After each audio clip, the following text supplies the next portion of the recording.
दोस्तों आजकल social media पर आपने एक चीज बहुत ही कॉमन देखी होगी। सिर्फ 1 करोड़ रुपए में दिल्ली, गुरुग्राम या फरीदाबाद से सिर्फ 90 मिनट की दूरी पर अपना खुद का फार्म हाउस। सुनने में बहुत आकर्षक लगता है ना, लेकिन सवाल ये है, क्या ये सच है या सिर्फ एक मार्केटिंग गिमिक? आज इस वीडियो में हम पूरी सच्चाई समझने वाले हैं, बिना हाइप, बिना कंफ्यूजन। और इसी वीडियो में हम जानेंगे सही तरीका क्या है फार्म हाउस या एग्रीकल्चर लैंड परचेज करने का। दोस्तों, अक्सर लोग फार्म हाउस या फार्म लैंड खरीदते वक्त कुछ गलतियां कर देते हैं, जिसकी वजह से उन्हें लाखों या करोड़ों का नुकसान उठाना पड़ता है। आपको ये नुकसान ना उठाना पड़े, इसीलिए आज हम बात करेंगे उन 5 इंपॉर्टेंट पॉइंट्स की, जिन्हें जाने बिना अगर आपने भी लैंड परचेज की तो रिस्क बहुत बड़ा हो सकता है। तो चलिए सबसे पहले बात करते हैं उस लोकेशन की जो दिल्ली, गुड़गांव और फरीदाबाद के सबसे नजदीक है और जहां फार्म हाउस के लिए लोग दौड़े चले आ रहे हैं। शुरुआत करते हैं नौगांव से। आखिर ये नौगांव क्या है, कहां पड़ता है और सोशल मीडिया पर इसका नाम इतना ज्यादा आखिर चल ही क्यों रहा है? इस छोटी सी वीडियो के अंत तक आपके मन में चल रहे सारे सवाल साफ हो जाएंगे और एंड में वो 5 पॉइंट भी जो आपको एक सेफ बायर बनाएंगे। सबसे पहले बात करते हैं लोकेशन की और कनेक्टिविटी की। अगर आप दिल्ली से नौगांव आ रहे हैं तो आपके पास 2 रूट हैं, पहला फरीदाबाद होते हुए और दूसरा गुरुग्राम होते हुए। पहले फरीदाबाद की तरफ से समझते हैं। आप सराय काले खां होते हुए बदरपुर बॉर्डर से फरीदाबाद में एंट्री करेंगे और पलवल से दिल्ली मुंबई एक्सप्रेसवे लेंगे और फिरोजपुर झिरका होते हुए नौगांव पहुंच सकते हैं। अगर आप धौलाकुआं दिल्ली से आ रहे हैं तो आप IGI एयरपोर्ट होते हुए गुड़गांव राजीव चौक आएंगे और गुड़गांव से सोना रोड होते हुए आप दिल्ली मुंबई एक्सप्रेसवे लेंगे और फिरोजपुर झिरका होते हुए नौगांव पहुंच सकते हैं। जैसे ही आप सोहना अलवर ओल्ड गुड़गांव रोड पे आते हैं, वहीं से नौगांव का टर्न आता है। अंदर प्रवेश करते ही आपको अलग अलग लोकेशंस पर कई बिल्डर्स के फार्म लैंड प्रोजेक्ट्स दिखाई देने लगते हैं और यहीं से लोग इमोशनली एक्साइट हो जाते हैं। लेकिन अगर आप चाहते हैं कि आपका डिसीजन एकदम सही रहे और आपकी प्रॉपर्टी प्रॉफिटेबल हो तो एंड तक बने रहना। अब सवाल उठता है, बिल्डर्स नौगांव में इतना ज़्यादा इंटरेस्ट क्यों दिखा रहे हैं? इसके 2 सबसे बड़े कारण हैं। पहला है लैंड का प्राइस। दोस्तों याद रखना, पहला है लैंड का प्राइस और दूसरा मोस्ट इंपॉर्टेंट कारण है strong connectivity. Strong connectivity connectivity मेरी लाइफ का सबसे इंपॉर्टेंट टॉपिक है और यही कॉम्बिनेशन बायर्स को अट्रैक्ट करता है। अगर हम नौगांव की बात कर रहे हैं तो हमें सोहना की बात भी जरूर ही करनी पड़ेगी, क्योंकि दिल्ली गुड़गांव के सबसे नजदीक सोहना ही है। न जाने कितनी वीडियोस हमने सोहना पे बनाई हैं और सोहना के अंदर रेजिडेंशियल नहीं, एग्रीकल्चर प्लॉट्स की बात भी हमने बहुत कही है। लेकिन बायर्स सोहना को छोड़कर अब नौगांव को क्यों प्रेफर कर रहे हैं? चलिए उस पे भी बात कर लेते हैं ताकि आप सही और प्रॉफिटेबल डिसीजन ले सके। सोहना की सच्चाई जो कम लोग बताते हैं, आम तौर पर लोग दिल्ली या गुड़गांव के पास अपना फार्म हाउस बनाना चाहते हैं, लेकिन समस्या यह है कि वहां जमीन की कीमतें बहुत ज्यादा बढ़ चुकी हैं, आम आदमी की पहुंच से बाहर जा चुकी हैं। सोहना सुनने में परफेक्ट लगता है। दिल्ली, गुड़गांव, नोएडा, फरीदाबाद से सिर्फ 30 से 40 मिनट की दूरी पे, मुंबई एक्सप्रेसवे से कनेक्टेड IGI एयरपोर्ट से 60 मिनट, गुड़गांव से सिर्फ 15 से 20 मिनट। लेकिन अब ग्राउंड रियलिटी सुन लीजिए। सोहना में एग्रीकल्चर लैंड का रेट 4 से 7 करोड़ रुपए पर एकड़ है। डिपेंड करता है लोकेशन पर। Government approved farm land projects लगभग ना के बराबर ही हैं। CLU के लिए लंबी और कॉम्प्लेक्स प्रोसेस है। फार्म हाउस बनाने के लिए कम से कम 1 एकड़ लैंड का होना बहुत जरूरी है।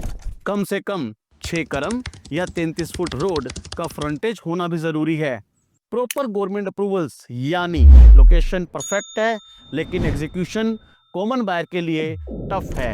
अब अगर आप थोड़ी सी 30 मिनट की और ड्राइव कर लें तो गेम कंप्लीटली चेंज हो जाता है। दोस्तों, आज की डेट में दिल्ली एनसीआर के लोगों की पहली पसंद है फार्म लैंड या फार्म हाउस लेना, और चाहते भी वो है कि सिर्फ 90 मिनट की दूरी पे हम दिल्ली, गुड़गांव, फरीदाबाद से उस कम्युनिटी पे पहुंच जाएं जहां लग्जरियस फार्म हाउस हो, जिसका AQI लेवल बहुत ही कम हो। तो हम बात कर रहे हैं नौगांव की, जहां आपको कम्युनिटी भी मिलेगी, सेफ्टी भी मिलेगी, आपको फार्म हाउस गेटेड भी मिलेगी, जहाँ सिक्योरिटी भी मिलेगी, जहाँ CCTV कैमरास भी होंगे और जहाँ पर आपका परिवार और आप अपने आप को सेफ फील करेंगे। इसीलिए ही तो नौगांव की वीडियो बना रहे हैं हम। नौगांव राजस्थान साइड से हरियाणा बॉर्डर के इमीडिएट बाद पड़ता है। अब आप याद रखना, यहाँ से एंट्री हो रही है नौगांव की, जो आज सोशल मीडिया पे सबसे चहेता जगह बनी हुई है फार्म लैंड या फार्म हाउस की। वहाँ आपको क्या फायदा मिलता है? सबसे पहले तो लैंड प्राइसेस रीजनेबल हो जाते हैं। दूसरा, CLU और अप्रूवल्स कंपैरेटिवली सिंपल हो जाते हैं। सिर्फ 90 मिनट ड्राइव में आप पहुंच जाते हैं नौगांव। जैसे ही नौगांव एंटर करते हैं आपको दिखती हैं अरावली की पहाड़ियां, ग्रीन सराउंडिंग्स, लो पोल्यूशन, दिल्ली NCR से बिल्कुल अलग फील।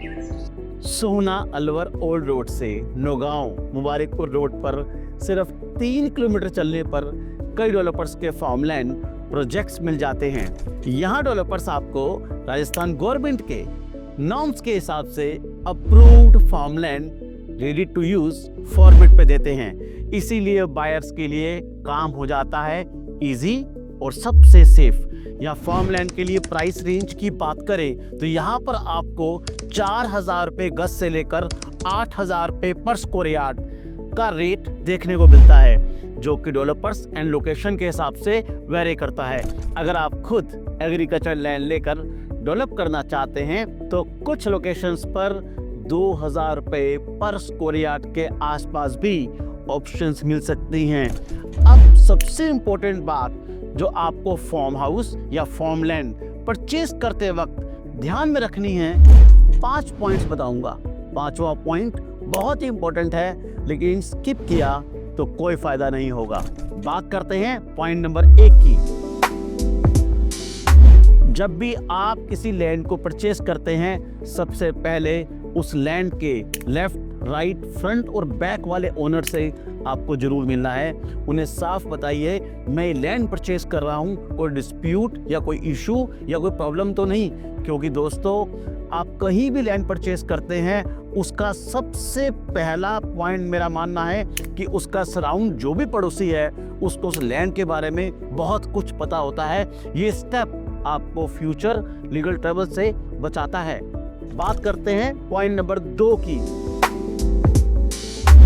दूसरा, उस एरिया की तहसील में जरूर जाएं, वहां कंफर्म करें कि लैंड किस गांव में आती है, किस मुश्किल में आती है, इसका खसरा नंबर क्या है, खेवट नंबर क्या है, या उस लैंड का पटवारी कौन है।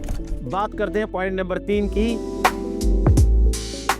पटवारी से ये भी क्लियर करवाएं कि लैंड की शुरू से आखिरी तक की पूरी चेन की जानकारी लें, कहां से शुरू हुई थी और आज तक किस किस को बेची गई है। लैंड किस पर्सन या फैमिली की है, फैमिली में कितने लीगल मेंबर हैं, एग्रीमेंट टू सेल पर किन किन लोगों के साइन बहुत जरूरी हैं। पटवारी आपको एक एक बात डिटेल में बताएगा। दोस्तों, बात करते हैं पॉइंट नंबर 4 की। अगर पटवारी या तहसील लेवल पर कोई भी ऑफिशियल फीस है तो उसको देने में बिल्कुल परहेज ना करें। साथ साथ में ये भी कहूँगा आपको कि आप किसी भी लैंड को परचेज करते हैं उसकी LSR जरूर करवाएं, लीगल सर्च रिपोर्ट जरूर बनवाएं। हो सकता है आपको किसी एडवोकेट को 10 से 15 हज़ार रुपये देने पड़े, लेकिन लीगल सर्च रिपोर्ट के अंदर आप देखते हैं कि लैंड कहां से शुरू हुई थी और किसके पास से आप परचेज कर रहे हैं। ये देखने का आपके पास एक ऐसा ऑथेंटिक प्रूफ होगा जो किसी एडवोकेट के द्वारा प्रमाणित किया होगा। आपने LSR जरूर बनवानी है। बात करते हैं पॉइंट नंबर 5 की। जब तक ये सब कुछ क्लियर ना हो जाए, जैसे नेबर सेटिस्फाइड है, ओके है, रिकॉर्ड क्लियर है, ओके है, ओनरशिप कंफर्म्ड है, ओके है, लीगल सर्च रिपोर्ट आपकी एडवोकेट आपको दे चुका है, ओके है, लेकिन इनमें से एक भी चीज मिसिंग है, तब तक डील फाइनलाइज मत कीजिए। यही वो पॉइंट्स हैं जो स्मार्ट बायर और रिस्की बायर में फर्क करते हैं। अब सवाल ये आता है, फार्म लैंड या फार्म हाउस लेंगे कहां से? अगर आपके पास कोई ट्रस्टेड रियल एस्टेट कंसल्टेंट या ब्रोकर है तो आप उनसे बात कीजिए, और अगर नहीं है तो पिछले 30 सालों से रियल एस्टेट इंडस्ट्री में हम लोग काम कर रहे हैं, आप हमारे एक्सपीरियंस का फायदा उठा सकते हैं। कॉन्टैक्ट डिटेल स्क्रीन पर दी गई है। आपके सपनों का फार्म हाउस सही जगह, सही प्राइस, सही अप्रूवल के साथ बनाइए दोस्तों। अगर रियल एस्टेट से रिलेटेड कोई भी क्वेरी हो, मेरी टीम और मैं हमेशा आपके लिए अवेलेबल हैं। धन्यवाद।